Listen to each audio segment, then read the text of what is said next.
7월 8일 월요일 아침에 이슈 레이더 시간입니다. 신익희 기자, 오늘도 변함없이 안녕하세요. 안녕하십니까. 자, 네 가지 키워드, 오늘 투자에 참고해 볼 만한 키워드 4개 제시하겠습니다. 첫 번째, 블랙웰, 자동차주, 아프리카 돼지열병, 이번 주의 핵심 일정까지 오늘 월요일이죠. 이렇게 살펴보겠습니다. 첫 번째, 블랙웰 하면 또 엔비디아죠. 요즘에 고점 논란이 있긴 합니다. 어쨌든 지금 주가 엄청나게 뛰어서 지금 현재 10분의 1로 주식 분할했는데 125달러 정도 금요일에 했던 것 같아요. 자, 이번 달에 차세대 AI 가속기인 블랙웰을 출시한다. 이 소식이 지금 또 나왔죠. 맞습니다. 엔비디아가 이달부터 내놓기로 한 블랙웰 칩은요. 쉽게 말해서 이제 AI 반도체에 대한 수요가 예상보다 크고 그리고 AI 반도체의 기술 발전이 예상보다 빠르다는 상징이 될 것 같습니다. 이 블랙웰은 아까 말씀해 주셨지만 엔비디아의 차세대 AI 칩 설계 방식인데요. 기존에는 파퍼 시스템이었습니다. 이 기반으로 나오는 칩이 이제 B100, B200 이건데 기존의 H100을 대체하는 새로운 AI 반도체고 여기에 대한 서버 업체들의 수요가 굉장히 많은 것으로 알려졌습니다. 예전 기술이 적용됐던 이 H100과 비교하면 블랙웰 시스템이 적용된 아키텍처가 적용된 칩들은 성능이 30%가 아니라 특정 분야에서는 30배까지 높다고 합니다. 그러니까 굉장히 고성능 칩을 이번에 내놓은 건데 고객사들의 요청이 많기 때문에 엔비디아가 이달에 그러니까 예정보다 공급을 조금 더 빨리 했다는 분석들이 업계에선 나오고 있습니다.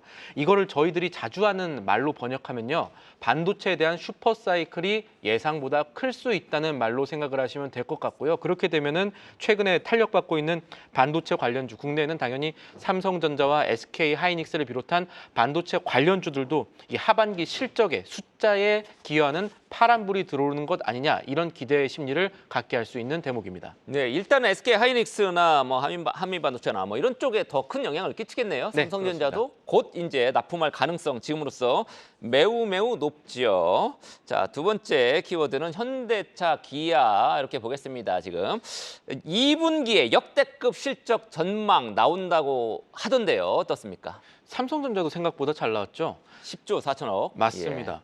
현대차 그리고 기아, 우리나라 대표 자동차주도 잘 나올 가능성이 있다는 게 증권가들의 분석입니다. 이 FN 가이드 그러니까 증권사들의 이 보고서들을 취합한 것 보니까 현대차의 2분기 매출 추정이 43조 6천억 원, 거의 43조 7천억 원 가까이 나오고 영업이익은 4조 원 이번에도 넘을 것으로 전망이 됩니다. 이대로만 나와주면 현대차는 매출 기준으로 사상 최대 실적 달성하게 되고요. 기아 같은 경우는 2분기 영업이익 추정이 3조 6천억 원 넘어가고 매출은 27조 7천억 원 정도 되는데 이렇게 되면 역시 분기 기준으로 매출과 영업이익 모두 사상 최대를 경신할 것으로 증권사들은 추정합니다. 이 실적 자체가 조금 뒤에 나오긴 합니다. 기아차는 7월 25일 날 나오고요. 현대차는 8월 14일에 나오게 되는데 지금 이 실적 텀을 두고 계속해서 목표가들이 올라가고 있다는 점을 주목해 볼 만합니다. 하나투자증권 같은 경우는 현대차에 대한 목표 주가를 기존보다 높은 36만 5천 원으로 상향을 했고요. 기아에 대해서는 15만 원으로 상향 조정을 했습니다.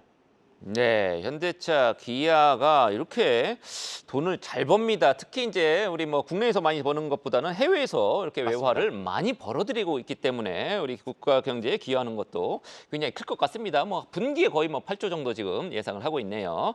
자, 근데 데이터를 보면은 6월까지 데이터를 보면 현대차, 기아 모두 생산량 자체는 조금 줄었는데도 불구하고 이렇게 역대급 실적 예상하는 이유 뭐가 있습니까, 배경에? 두 가지를 봐야 될 것 같습니다. 하나는 말씀하신 대로 생산은 소폭 줄었습니다. 현대차, 기아 합하면은 상반기 기준으로 전년 대비 0.9% 정도 줄었는데 그동안에 수출 물량이 늘어났습니다. 그러니까 국내는 조금 덜 팔리고 수출이 많이 됐구나 이걸 보시면 될 것 같고 그러면 수출 왜 잘 됐느냐 이런 걸 봐야 될 것 같은데 수출이 된 세부 품목들 보면요. 우리나라 차들, 이 대표 차주의 수익성을 가져다줄 이 하이브리드 차라든가 SUV 그리고 현대차 같은 경우는 조금 비싼 차량들이 잘 팔렸다는 얘기네요. 마진이 더 많이 남는 차량이라고 보시는 게 조금 더 정확할 것 같고 현대차 제네시스 같은 경우도 이 전년 대비 지금 괄목할 만한 수준의 성장세를 보이고 있습니다. 그래서 이 생산은 줄었지만 수출을 증가했다라는 점을 하나 봐야 될 것 같고 마진이 많이 개선됐다는 걸 봐야 되는데 여기 하나 환율이 지금 오늘 한국경제신문 보면은 1,400원 유노멀 시대라는 제하에 이 일면에 실리기도 했었는데 환율이 이렇게 되면 아무래도 현지 생산을 한다고는 하지만 대표적인 수출주 중에 하나인 이 현대차, 기아 이런 자동차주에도 사실은 나쁜 것보다는 좋은 점이 많다라는 점도 생각해 보셔야 할 듯합니다. 네, 그렇습니다. 자, 세 번째 이슈, 아프리카 돼지 열병 지금 경북 지역에서 창궐하고 있다고 합니다. 불쌍한 우리 돼지들, 이거 좀 걱정이 되긴 합니다만 지금 어느 정도입니까? 어제 또 경북 예천에서 아프리카 돼지 열병이 발생을 했습니다. 이게 그 7월에 들어서 안동에서 또 한 번 나왔던 이후에 이게 확산이 됐다라고 보시면 되거든요. 경북 지역에 지금 잡혀 있는 야생 멧돼지, 그러니까 이 돼지열병의 주 감염원이 되는 야생 멧돼지가 굉장히 많다고 합니다. 지금 잡으려고 해도 잡기가 좀 어려운 실정이고, 현재 경북 예천의 농장에는 돼지 960여 마리가 일단 살처분이 됐다고 해요. 그리고 경북 전체에 지금 방역을 단단히 하라 뭐 이렇게 총리가 지시를 하기도 했었습니다만 계속 확산세라는 점을 눈여겨볼 만하고, 경북 지역이 어떠냐? 이 전국에서 네 번째로 양돈 농장 많은 데입니다. 여기에만 양돈 농장이 700여 곳 가까이 되는 상황입니다. 그렇군요. 사실 뭐 아프리카 돼지열병이라든지 이런 전염성 질병들, 이건 동물 사이에서 이제 퍼지는 텐데, 네. 이런 돼지열병이 창궐할 때마다 종목들이 움직여온 종목들이 분명히 있었단 말이죠. 어떤 네. 종목들이 있습니까? 보통은 이제 열병 이러면은 동물 방역 관련주들이 움직여 왔는데, 이번에 하나 봐야 될 거는 이 시장의 기존 예상, 우리나라 뭐 한국농촌경제원이라든가 뭐 국책 정출연에서 예상했던 것보다 돼지고기 가격이 높아질 수 있는 상황, 여기에 조금 초점을 맞춰볼 만할 것 같습니다. 아, 삼겹살 2만 원 시대에 네. 좀 걱정됩니다. 예, 안 그래도 지금 최근 구글 트렌드 데이터 같은 것들 찾아보면은 최근 열흘 동안 아프리카 돼지 열병에 대한 검색량이 예년에 비해서 굉장히 많이 늘어나고 있는데, 돈육 가격 동향을 조금 봐야 될 것 같아요. 이번에는 방역주도 방역주지만 돈육과 돼지고기의 대체육인 개육, 그러니까 닭고기 사 먹을 수 있지 않을까? 그러면 가격이라든가 투자 심리 있지 않을까? 이걸 봐야 될 것 같은데, 원래는요 돼지고기가 수요 부진 우려 때문에 올해 도매 가격이 킬로그램당 5,200, 5,400원 정도를 봤었습니다. 6월까지만 해도 그랬었는데, 이게 축산물 품질평가원이 공개하는 최근 3개월간 돈육의 도매 가격 데이터 보면은 6월에 이미 6,000원 넘어버렸습니다. 그리고 7월 초, 그러니까 최신 데이터 기준 킬로그램당 6,400원에 육박하는 상황이거든요. 소매값은 훨씬 비싸죠. 예, 수요 부진이라고 합니다만, 그리고 수입산 돼지고기 많다고 합니다만, 그래도 사 먹는 분들 사 먹고 여기다가 지금 공급이 부진해질 우려가 지금 생긴 거지 않습니까? 그래서 아프리카 돼지 열병이 확산하면은 공급 문제로 돼지고기 가격 상승세가 더 불붙을 가능성이 있을 수가 있겠고, 아까 말씀드렸던 개육이라든가 대체육 이런 쪽에도 이 주가가 혹은 이 가격이 움직일 수 있다는 점을 생각해 보셔야겠습니다. 어떤 종목 되면은 있습니까?